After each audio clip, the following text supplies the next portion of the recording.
जय माता दी। मिथ्या लोभ माया में फसल बड़ा, भंवर में फसल नैया। मिथ्या लोभ माया में फसल बड़ा, भंवर में फसल नैया। ओ परम गुरु जी से लेला सत्य ज्ञानमा, भव से पार हो जइबा भैया। ओ परम गुरु जी से लेला सत्य ज्ञानमा, भव से पार हो जइबा भैया। मांस मछली के हिंसा बढ़ल संसार में, मानव जैसा पंडित प्राणी फंसाए अंधकार में। ओ मांस मछली के हिंसा बढ़ल संसार में, मानव जैसा पंडित प्राणी फंसाए अंधकार में। मांस मदिरा छोड़ा, मांस मदिरा छोड़ा, आवा परम गुरु के शरण में भैया। परम गुरु जी से लेला सत्य ज्ञानमा, हो भव से पार हो जइबा भैया। ओ परम गुरु जी से लेला सत्य ज्ञानमा, हो भव से पार हो जइबा भैया।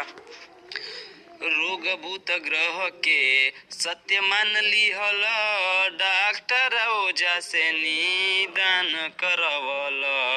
ओ रोग भूत ग्रह के सत्य मान लिहल, डॉक्टर ओझा से निदान करवल। भूल गइला माँ प्रकृति के महिमा बाया पार भैया। भूल गइला माँ प्रकृति के महिमा बाया पार भैया। परम गुरु जी से लेला सत्य ज्ञानमा, हो भव से पार हो जइबा भैया। ओ परम गुरु जी से लेला सत्य ज्ञानमा, हो भव से पार हो जइबा भैया। संदेह द्वेष अहंकार के त्यागा, श्रद्धा प्रेम विश्वास अपनावा। सत्य ज्ञान भक्ति से कैला मन के सफैया भैया। सत्य ज्ञान भक्ति से कैला मन के सफैया भैया। परम गुरु जी से लेला सत्य ज्ञानमा, हो भव से पार हो जइबा भैया। ओ परम गुरु जी से लेला सत्य ज्ञानमा, हो भव से पार हो जइबा भैया।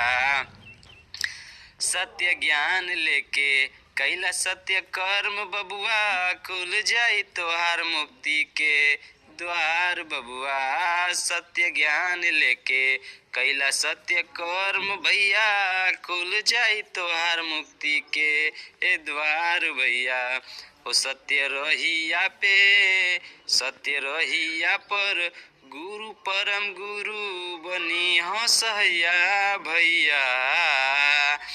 परम गुरु जी से लेला सत्य ज्ञानमा, हो जइबा भव से पार भैया।